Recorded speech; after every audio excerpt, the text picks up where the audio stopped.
Dr. Sandi, welcome and thanks so much for being here. Oh, thank you. It's a pleasure to be here.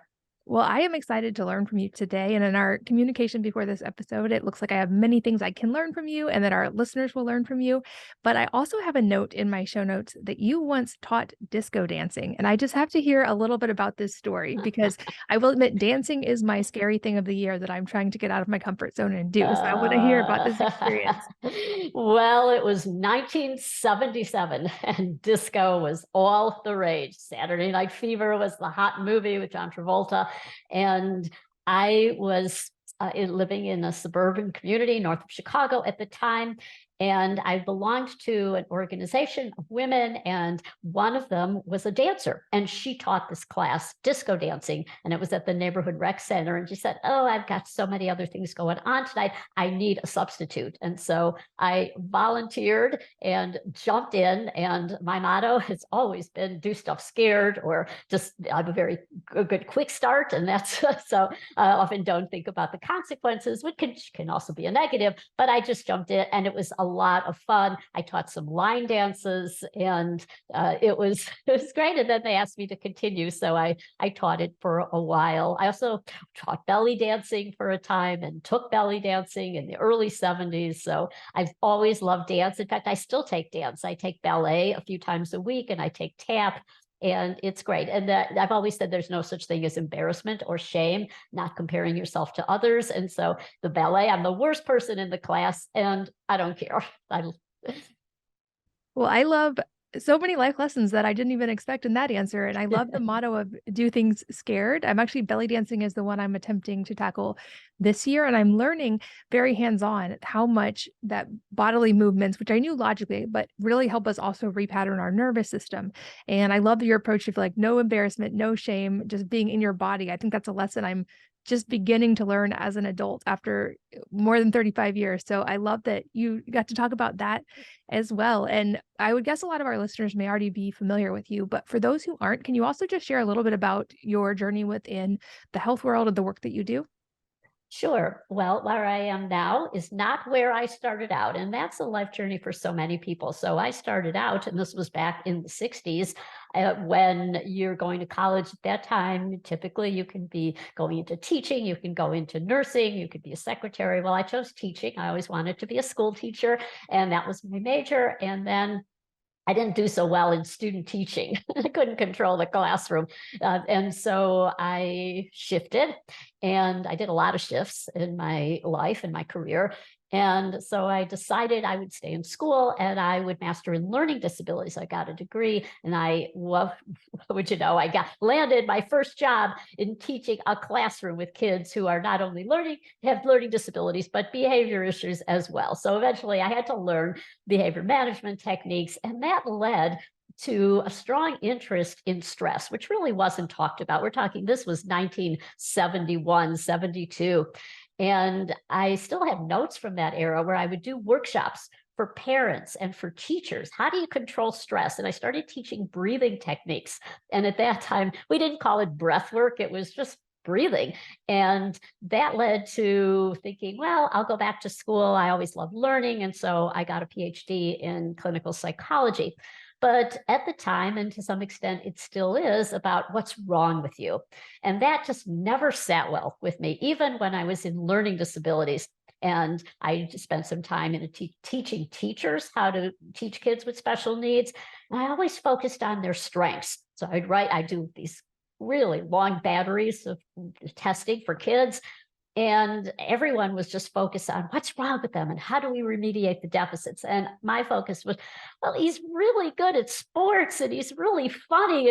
And yeah, his score on that test wasn't so good, but he laughed out loud in his answer. It was so creative. And so even back then, I was picking out this strengths approach, which we now refer to as positive psychology. So I became really a health psychologist, and I was integrating breathing and relaxation techniques and imagery and ways to look at what you're thinking and change those thoughts.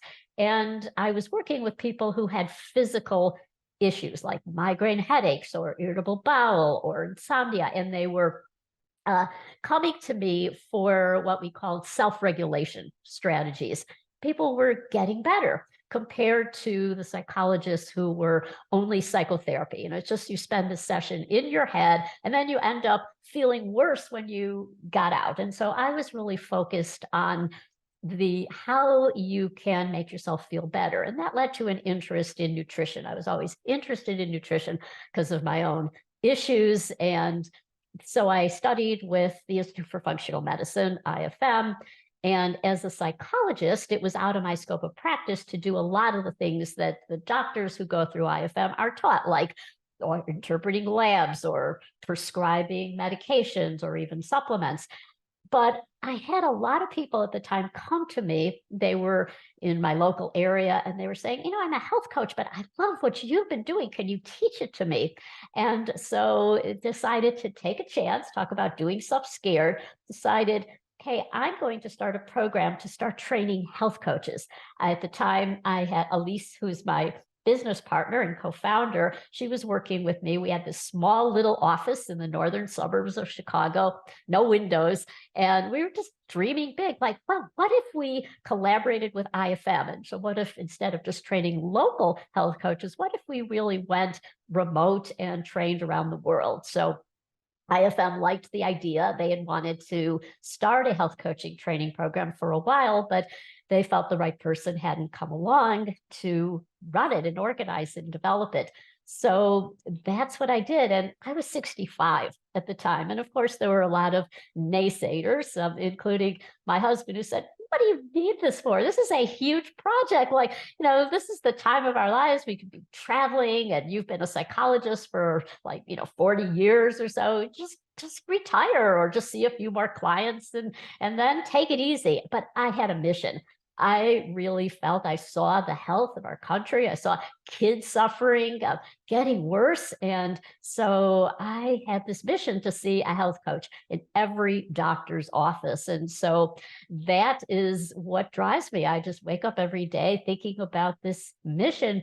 And that is really just so tied to my purpose, my identity. And so it's been a wonderful journey. I love that story. And I hope some of you guys are watching on video, because I will have said I would not have guessed your age correctly. I would have guessed many, many years younger, because you look phenomenal for what it's worth. But also I think we're very aligned, because that is actually what originally got me into this health world as well, was reading that our kids for the first time in 2 centuries would have a shorter life expectancy than their parents. And that's sort of the mission that got me on this path to hopefully help change that, and that keeps me awake at night and gets me up in the morning. So I love that that was part of your purpose and driver as well. I've also seen in your work, and you mentioned in our prep for this interview, making a differentiation between positive psychology and it's not happyology. And I think this is a good foundational piece before we go into some of these other parts of psychology related to nutrition even. So I would love for you to expound on that a little bit. Sure. So positive psychology is really the study of what's right with you and not what's wrong. It's evidence-based. It's a lot like studying functional medicine. They're looking at how do people thrive? What are the characteristics? What are the components of a life well lived? And to come up with this, it's the researchers, Marty Seligman in the mid 90s, he and a team of researchers went around the world. They looked at different cultures, religions, and psychology literature, philosophy, and they came up with this concept called PERMA. What is PERMA? It's an acronym, and the P is positive emotion. So these are the 5 elements we need to thrive. P is we need to experience happiness, joy in our life. The E is engagement. You might consider it like flow. We have activities, things that we're lost in. So if I'm speaking to you right now and I'm so engaged, and right now this is my world, I'm in a flow state. And then the R is relationships that are giving you meaning, that are filled with love. And the M is meaning. We need meaning and purpose in our lives. And the A is achievement, no matter how small, and we may discount it. I got up and I made my bed. That's achievement. And so these elements of PERMA are what make life worth living and how we thrive. How we get there is through our character strengths. Character strengths are these traits that we all have that allow us to thrive. And some are of the heart and some are of the mind. There are things like bravery and curiosity and love of learning. One of my top ones is zest. Like I'm always moving around, which is why I thought I had ADD when I was young, because I can't sit still. I'm antsy all the time, but it's zest, it's energy for life.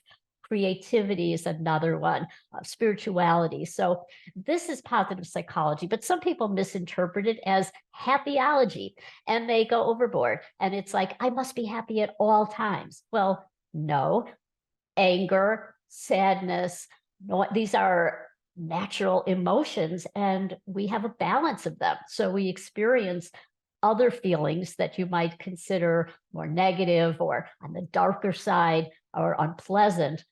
But it's not like I must be happy. And sometimes we sell ourselves a bill of goods thinking we must be happy all the time. Or we see these self-help books or these quotes on Instagram about, you can do it 100%. Well, no, sometimes there's failure. And when you accept that and move on and learn from it, that is a component of a life well lived. You've achieved something. You've achieved a recognition. You've tried something. You've learned something. And so that is really what positive psychology is. It's deeply tied to physical well-being. So when we talk about flourishing, it's really not just emotional, but it's mental, and we don't separate the two. I think that's And it's such an physical. important foundational piece. And I've thought of that in relation to parenting as well, which I know we're going to get to touch on a little bit also. But with the idea, if we are outcome focused and focus on something like happiness, for instance, then anything that is not happiness feels like a failure. And especially in our kids, I could see that creating more stress. Or if we think we're only supposed to be happy, then anything besides that feels like a deviation from the path, when really all of those emotions exist together on this path of life and then we can hopefully not have that same judgment of happiness good, sadness bad, and the like simplistic categories we tend to put things in. And there's so many directions that we can go with this. I know that you work as a health psychologist and that you do something called integrating cognitive behavior principles with positive psychology and mind-body strategies, which is a mouthful, but I know that you can explain that and kind of walk us through how that relates to physical and mental health. Sure. So what we see, particularly in healthcare, is people are in silos. They have their way of practicing medicine. They have their orientation. And if you read the psychology literature or self-help books, you see that one person has a system and they're going to say, okay, do it my way. And another person has a system that is saying, do it my way. And that's where we got all these disciplines. And it can get really confusing and overwhelming, particularly as a parent, you're looking at parenting techniques. So a lot of what we hear in the self-help world comes from these disciplines, particularly cognitive therapy. So I had the great fortune to study with Dr. Albert Ellis. He was one of the developers of the field, along with Aaron Beck and a few others. And the idea is that we disturb ourselves because of our thoughts, how we interpret events. Now, this is pretty commonplace right now. A lot of people talk about this, but how to do it is something that a lot of people don't go into. And so it's really learning how to think scientifically instead of being ruled by our emotions. So when I was practicing as a psychologist, I would have people prove it. For example, they might say something like, or something happens in their life and they say, oh, I failed again. I can't do anything right. We would take that thought that they just said, verbalized, or they thought to themselves, it was self-talk, and we would pull it apart. We'd put it under the microscope. What do you mean? Prove it. Just like you were on a witness stand. Where's the evidence? How did you come to that realization? Now that's many people think that's, well, I have to spend 10 years in therapy doing trauma work, like how that happened, but it's really not. It's looking at from a scientific, like proving that. It's that old logic approach where 100% of the time, you mean your entire life, from the time you were born, you never did anything right. And then they'll say, well, no, I say, okay, that if there was one exception, then your statement, I never do anything right, it's all or nothing, it means 100% of the time, every waking moment from the time you were born, you've not done anything right. No, that's not true. Okay, then let's modify that statement. Instead of never, sometimes.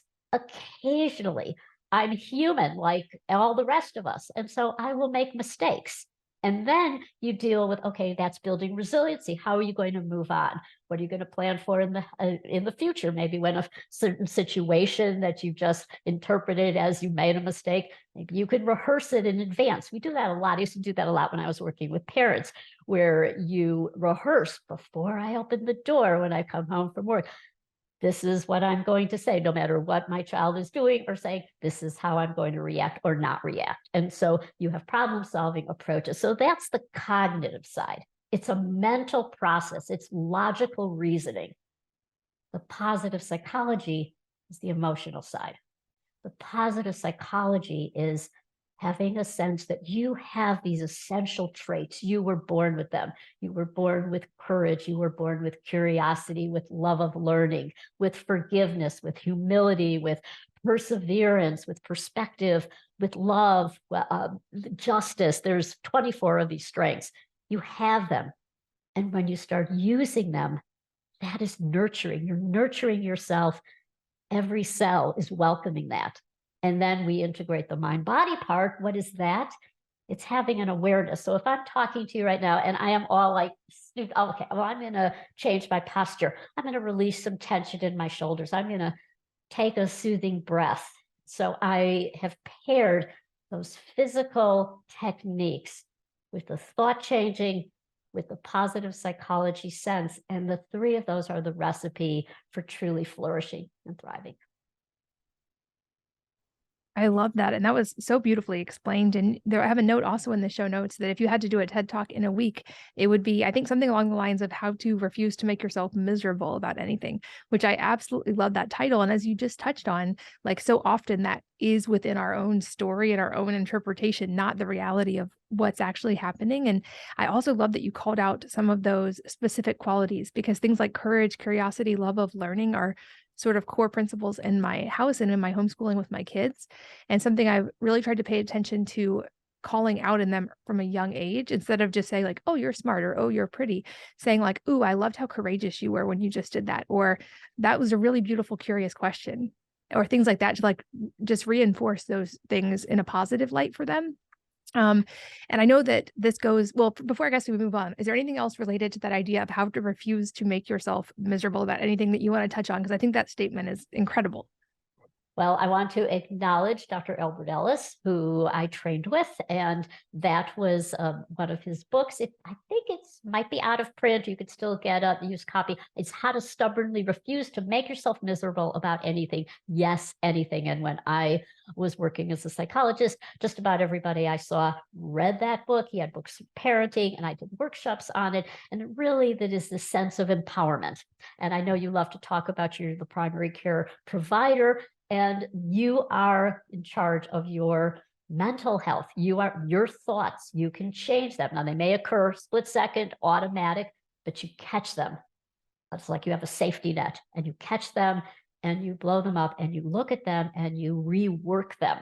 So instead of what if, you say, so what if? So you imagine the thing that you fear happening, like, what if I make a mistake? What if I say something that's really off on this podcast, and maybe it's so horrible that you decide you're not even going to air it? Okay, what's the worst thing that can happen? It won't be aired, and people won't learn about work I do. But is my life in danger? Will my life go on? Will I remember this 5 years from now? How about 10 years? How about 20 years? Unfortunately, I'm 73, so I have that long perspective to see that all the things that I made myself miserable about in my 20s, in my 30s, and so on are irrelevant.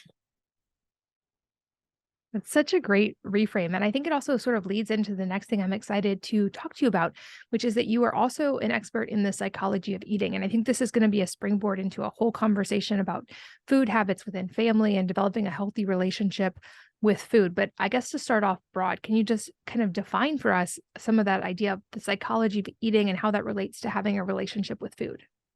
Yeah, there's an old saying, you are what you eat. You want to have a personality test, and I spent many years giving people those kinds of personality tests. What you eat, what you put on your plate, how you eat, when you eat, your thoughts about eating. It's like a Rorschach, which is the famous ink blot test. You learn about somebody from how they eat. And we know, and I used to teach this for many years. I still teach this section in Functional Medicine Coaching Academy, and it's what we bring. When we sit down to eat, we are bringing our personality. This is formed even with little kids.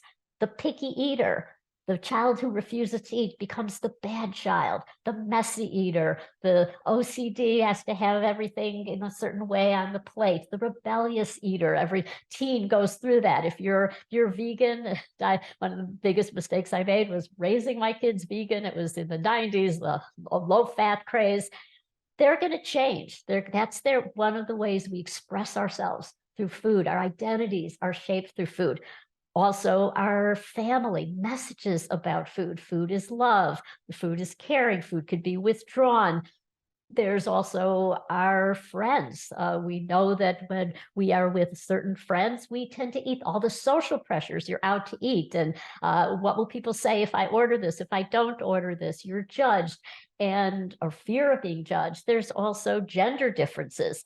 This has been, I actually saw this in a Facebook group the other day where someone said, yeah, but guys would never order a salad. Well, okay. And I did some research way back, and yeah, there's guys who are kind of the traditional male wave of being would have certain guy food. You know, you're not going to serve little cucumber sandwiches when you have a bunch of guys for the Super Bowl party. Speaking of that, there are holidays, there are nationalities, there are cultural, religious associations. So these all shape what we eat and how we eat and who we eat with. Food is joy, and that's a big part of the psychology of eating. It's also emotion, when to stop, how you feel about stopping, how you blame yourself, how you hate yourself if you've eaten something that you've been told you shouldn't. There's also carrying things too far, which is orthorexia, where you are so afraid of foods. And I've certainly been guilty of that, where you look at a menu and every single thing represents danger. And all this is played out in the family. And I have seen it personally. And it is something that if we can focus on healing this part, it could really start to heal relationships. I agree so much. It seems like we see extremes in the nutrition world and in people's eating habits. And like you, I noticed that actually when I started helping some male athletes with their genetics and their nutrition, I was like, wow, men have a different language around food and body image than women do. And they were focused on the positive of trying to eat enough calories to actually nourish their body. So that was already, I felt like, a healthier approach. They didn't use words like lose weight, which I've always thought psychologically, we don't want to lose anything. Like our brain's kind of wired not to want to lose something. And they use words like they got cut or they are leaner or things that tended to have a more positive connotation than a lot of the words that women use. And it just, for the first time, kind of made me pay attention to the language I was using when it came to the foods that I was putting in my body and what I was hoping my sort of physiology would look like as a result of that. And I know that that could probably be a whole episode all in and of itself, but I think this springboards into, for those of us who are parents and we're wanting to both model and raise our kids with a healthy relationship with food and also healthy eating habits, what would be some of the principles you would give parents in sort of guiding that? And I have some as well, but I really want to hear yours. Yeah, I think first and foremost is to give up the rigidity, that character strength of humility, to have an appreciation of what you don't know, to avoid dogma, to focus on that what you think is true right now, the science will change. So I look back on what I knew in the 80s, in the 90s. So when my kids were born in the 80s, and I read a book by John Robbins, Diet for a New America, and this is horrible, the way they slaughtered the animals, and I'm going to stop eating meat. And that morphed into chicken and other animal foods eventually. And then I was reading the things that were really agreeing with my beliefs. And so it was macrobiotic at the time. I was in a food co-op. This was many years before Whole Foods.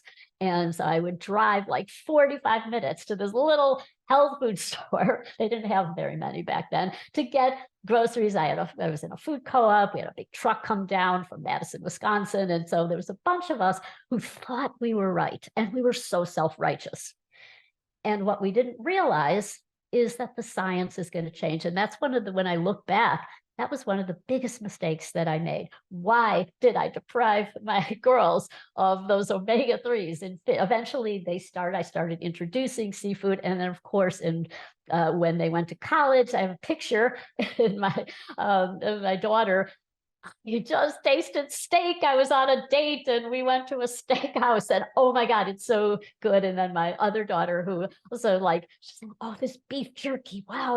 And so that was their way of rebelling. And other would do the opposite, where they will be in a carnivore household and they'll come home and they'll announce that they're a vegan. And so I went through all those trends. I was a raw vegan for a time, never felt sicker in my life during that short period of being a raw vegan, but it's seeing how things have changed and the relationships that were compromised. So with my husband, he never bought into that. And I remember one argument that we had, and I was saying, all you want to eat, you have this belief that you have to have an entree, and the entree has to be steak or chicken or piece of fish and then a little bit of vegetables. You could just have the vegetables on your plate. Why do you need all this?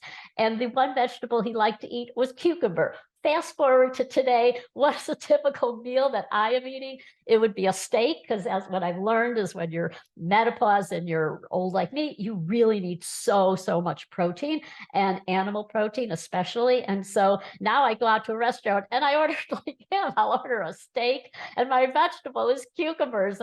Melanie Avalon talks about eating cucumbers. Oh my God, he got it right. And I was so sure, and it caused so many arguments. Particularly, I remember the day my older daughter was 2, and he snuck her out of the house. And he went, or maybe she was 3 or 4, because I stopped eating meat when she was 2. And so he went to this very popular hot dog place in our community. I threw a fit. You gave her a hot dog? What? It was and I look back, it was I thought it was the worst thing.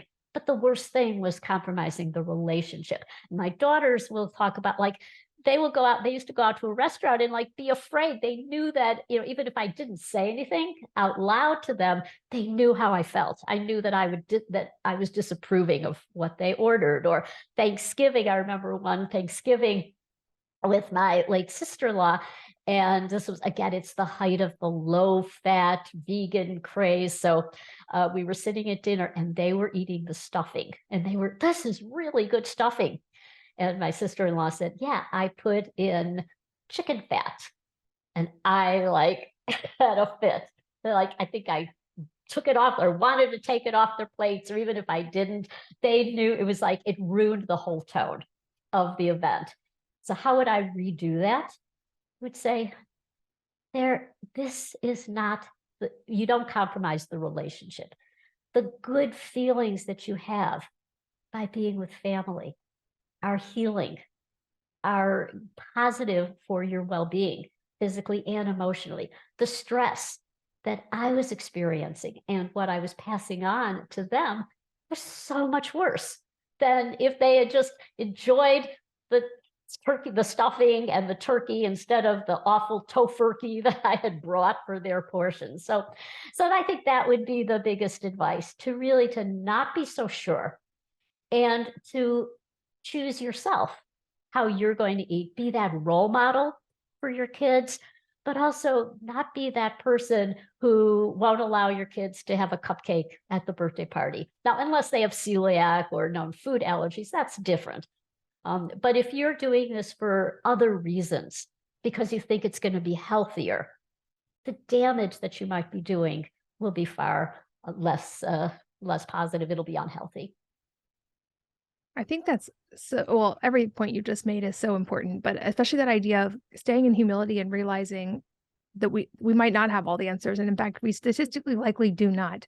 I know even in just the 15 years I've been in the health world, I have seen evidence change on so many things, and I've changed my opinion. And I now have respect for people in the health world who are open about, I got new information that showed a different perspective and I considered it and I changed my mind. I think that actually shows a good character, not a lack of character. I think that's actually helps us all grow in the process. And I also love everything that you said about always putting that relationship first, because my next question to you is going to be, what about all the women who I get who ask me, how do I make my husband eat this way? And my advice had always been, first of all, start with the language of that. Your husband is an adult and he's an autonomous human being, and you can't make him do anything, nor can you technically make your children do anything. And respect his ability to make his own food choices. I kind of look at it like the division of responsibility, where I consider myself responsible for making sure there's nutrient dense food available in my house and making sure my kids have food to eat. It's their responsibility to choose to eat that food or not, to choose if they're hungry or not, and to listen to their bodies. And that means if they're at a friend's house and there's whatever the food may be, it's their decision and choice to eat it or not. It's also their decision and choice if they don't feel great after certain foods, and they learn that lesson then. Versus, and like I think that really just touches on your point that you made so eloquently of put the relationship first. Like there's nothing certainly in the food world that should come or it all come into play with our love for our family members. 100%. You said that so well. So how can I make my husband eat the way I wanted him to eat? So that, based on cognitive therapy, breaking that down, how can you make someone? Can you make someone? Can you get into somebody's brain and make them do something that you think is desirable? That would be as nutty as thinking that you can make the chair that the chair that's over there, get up and take a walk. You can't make that chair do anything. You can't walk. You can't make somebody change their mind. You can listen to them. You can ask questions. Why do you like that? What, but also you can sometimes have a sense, you don't know when change will happen. So a number of years ago, we're having a live event, and Dr. Tom O'Brien was a speaker. We were having a graduation to celebrate our graduates. And so my husband was there, and Dr. Tom mentioned something to him. They were talking and said, I have like half a cup of blueberries every day because blueberries are really good for your brain. And something clicked. And my husband heard that. And that was from then on, every single day he has those blueberries. I have nothing to do with it. Sometimes reading an article, somebody that is a neutral source, because our relationships are full of layers and layers of emotion. He's the little boy and I'm telling him what to do. I'm his mommy. That relates back to that. Or the more I try and make him, I've been married 50 years. And so the more I've been trying to make him change for 50 years, it's not working. All it's done is create conflict, create arguments, create resentments. And it is when he chooses to change. But what I have learned is that I focus on what he's doing well. Okay, it may not change his eating habits, but if I hear something about a supplement, so for example, urolithin A, Timeline Nutrition, I've been really hot on that. And I just said, oh, Ellen, do you want to try this? Oh, sure, order it for me. So that is something that he will do as opposed to changing food habits. But it is something that, and the other thing I look at, well, at least now he buys organic. If he's buying something that I might think is highly inflammatory, but he got it, it's an organic version. Okay, that's something. And so you take little steps towards change, and we teach this when you're teaching coaches, and that's something else that people can benefit from working with a coach if it gets bad enough. And so the main thing is to dissect that. I can't make him change. What is he doing right? The same, that positive psychology perspective. You look at what's right as opposed to always zeroing in on what's wrong. Yeah, I can see that generally good advice that ripples over into so many areas of life. And like you said, I've said on this podcast so many times that we are each our own primary healthcare provider because we're the ones choosing the inputs that we put in our bodies and our lifestyles every day. But in a sense, I think moms are also kind of like health coaches because we're also guiding our families on these topics. And I do feel like you mentioned in that example, what we model is going to be much more impactful long-term, especially with our kids, than what we say and what we insist on. And I think the two parts of that are I try to give my kids as much independence and respect for their independence as possible, while also making sure that every single day they hear me tell them, I love you unconditionally. There's nothing you ever have to do to earn that. And there's nothing you can ever do to take away from that. So that hopefully they learn to take responsibility for their own choices, and they learn that I respect those choices as they make them. But it also makes me think of that idea that you can't be a prophet in your own hometown kind of idea. And I realize even with my teenagers, as amazing and respectful as they are, if they hear something from someone else, whether it be in a podcast or another health expert, they're like, Mom, did you know? And then they internalize the thing I've been saying or doing for so long. And I've noticed in my friends' kids, I can say those things in passing, and they'll go home and tell my friend, Hey, Mom, Miss Katie said I should take creatine. Can I take creatine or whatever it may be? And they listen. So I think it's just a funny progression how that happens. And it seems even more important with a life partner or a spouse, making sure you keep that level of respect and not kind of defaulting to that parent-child dynamic of trying to tell them what to do. But I can only imagine you must have a plethora of lessons from 50 years of marriage. And I'm curious if any more come to mind for people who are not quite as far down that path, or who many fewer years in than you are.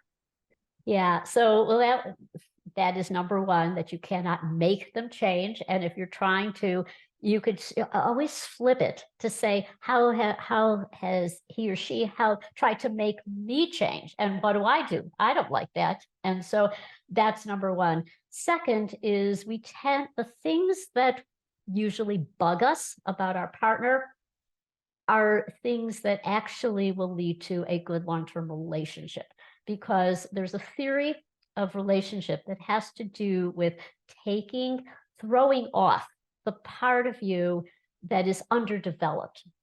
And let me give you an example. So I didn't grow up in a home where finances were discussed. My father and mother were working people. He died when I was 9, and my mom had a hard time making ends meet. So I didn't grow up. We didn't discuss. I didn't know what the stock market was, until I took a course in college, really, in economics. So, but I never liked that side of it. I never liked financing, balancing budget. So I tended to be a spendthrift. I tended to, and that was being a quick start as well, and being impulsive, like, I'll buy something. Oh no, what did I do? I spent too much money. So my husband was the exact opposite. He was the cautious one. He knew how to keep a budget. I can't tell you how many times I would throw something away because I'll just say, oh, I don't need to open this. I'll just throw it away because I do things so quickly. And he will go and he's taking out the garbage, and he sorts through it, and he'll say, this was a refund check, and I think you wanted to keep this. And so that's an example of, I would rely on him. I was ready to sign a contract. He would look at the fine details. And this extended for quite some time, and it works really well. And I'm not saying that, and this is a traditional kind of marriage where a woman is not, like my mother-in-law didn't do nothing, and when she was widowed, she was totally adrift. So you want to certainly take charge, and I was working and I was handling money, but there are never things that I like to do. So, but the things that would annoy me, and this is what I'm really saying about it, that these are the habits that he had that would drive me crazy. He could never make a decision. He just waits so long, and let's do it already. And you are buying a new toothbrush. You'll go to 10 stores, and it's annoying that he is so slow moving. And so, but what I'm thinking about is how many times that benefited me.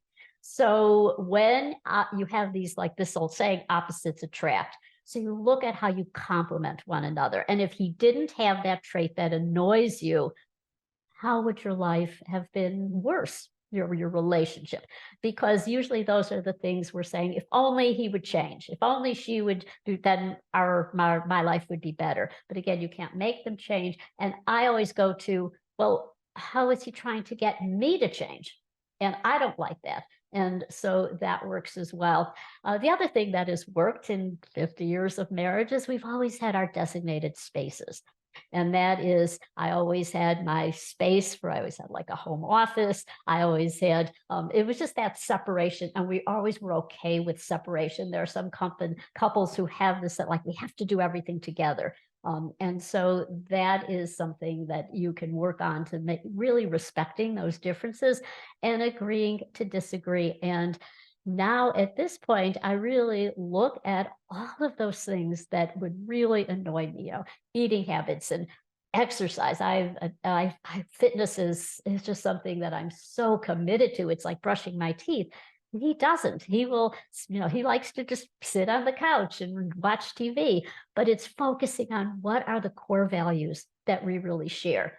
And even if he doesn't exercise, if I'm going to be nagging him about it and try and make him do it, then the stress is more deleterious than so that is really was a life lesson learned. And we can't do it perfectly though. So sometimes I will get aggravated and it will be frustrating, and then let go. And the number one thing really overall is forgiveness. So somebody's doing something, it's annoying to you, you forgive and you say it's a mistake. How many mistakes have I made personally? And what would it be like if somebody didn't forgive me? I love that. And as an extension, I read from your bio, you're also a new grandparent. And I know many parents run into sometimes tension with their adult children when grandparents enter the picture. And that I've only experienced this so far from the child having children myself, interacting with parents and in-laws, but I now have older teenage children. So I can imagine in the next decade, at least, I might be on the grandma side as well. So I'm curious if by extension of that, you have any lessons that you've learned on the relationship with adult children and their children to help us be aware of that and to navigate that in a healthier way as well. Absolutely. Well, first of all, and I'm probably going to tear up, there is nothing more beautiful in life, in my life, than seeing your adult child as a parent. I mean, that is just like words can't express the love that comes from seeing that. Grandparenting is very important. There's some studies that show that when there's a relationship between a grandchild and a grandparent, that grandchild thrives. They do better. There's less depression, greater sense of well-being, and they look at those relationships with fondness. And then this gets back to the things, what gets in the way? Well, this never was an issue because, like my parents, when I was born, they lived upstairs from her parents. Grandparents lived together. They lived down the block. They saw each other so frequently. And now often there's great distance in between. But it is really crucial to have the relationship. And this leads back to the psychology of eating and all those food battles. So, the grandparents, they're going to bring jelly beans for your kids, and maybe you've decided no sugar and you get really upset and really aggravated. Again, it is what you are doing to ruin that relationship, to have those rules. It's worse. So kids will recover if they ate too many of those jelly beans that grandma brought, but they will remember that trauma of the relationship being severed or compromised. So grandparents, there's actually, I belong to a grandma group, and it's this wonderful group, and everybody talks about this experience. For example, what is the number one issue that grandparents may have? It's time. Knowing, having that perspective, we don't have much time in our lives. And so we want to have time with our grandchildren. Whereas the parents, you're working, you're busy, you're saying, I don't have time for all these family get togethers. Or my kids have all these activities. They don't have time to be with grandma and grandpa. And so really having those honest conversations about time. And often so many grandparents are long distance. And this is a new field. And there are solutions to being a long distance. So to keep that relationship, we've got technology with FaceTime, but there are ways to have activities and expressions of, I love you, being very, very specific, and you've got mail. Kids can get things in the mail from grandparents. So there's many ways that relationship can be nurtured, but it is a very, very special relationship that all too often I see get compromised because of these other issues, like the food rules or the boundary rules that, as an adult, I have to have boundary with my mother or my dad, and so they can't see the grandchildren. And these are kinds of things that are really, really harmful, and kids will remember long after they've processed the junk food that the grandparents may have brought over.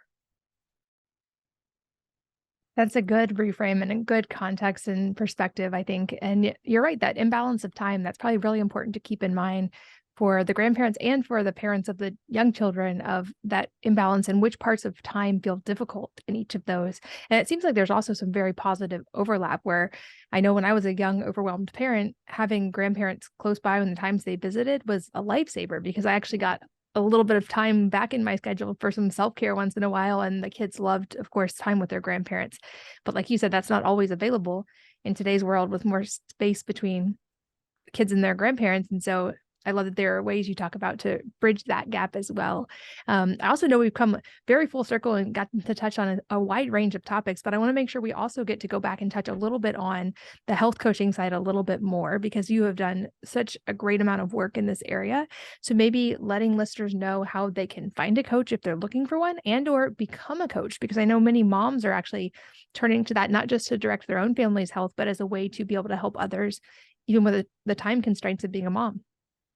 Yeah, the world needs health coaches more than ever. We have such a crisis. There are 6 in 10 people are metabolically unhealthy, have been diagnosed with at least one chronic disease. Health coaches are needed because our providers are leaving the profession. It's estimated in the next 10 years, over 120,000 providers will leave. People are struggling to get appointments with their doctors. And there are many things that are lifestyle related. People need an ally. They need support. And what does a health coach do? Well, as you say, an individual is a primary care provider, and health coaches teach them how to be that. They teach them how to be the CEOs of their own health, how to navigate the world of health, where there are so many conflicting opinions, to trust their sense of where they want to be and ask those questions. With a coaching, this process is active listening. It's 100% where you are with that person and you are guiding them, but being so client-centered. You're 100% attentive to what they want.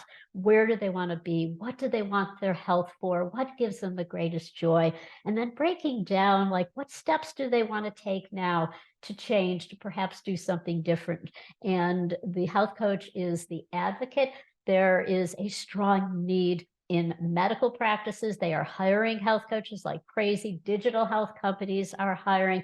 And so there's never been a better time to enter this field. And often I hear people saying, well, I would like to go be a nutritionist, but I need an advanced degree and it's so expensive. Well, health coaching is a much lower entry point financially, as well as the qualifications.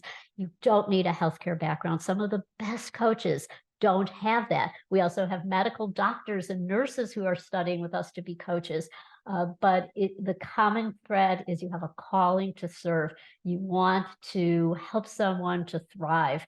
And it's what also we find is the process of studying health coaching, particularly these functional medicine, positive psychology principles. It's so much a life transformation. And they'll come out and they say, well, I think I just wanted to be a coach and learn about functional medicine, but who knew that it's life changing, that I have transformed how I deal with the issues that I was having with my family. And so it is crucially needed. We are seeing the future of health coaching so bright, with on track for insurance, for reimbursement codes. So it's just a wonderful time, again, because our healthcare crisis, this is real, and mental health coaches support emotional wellness.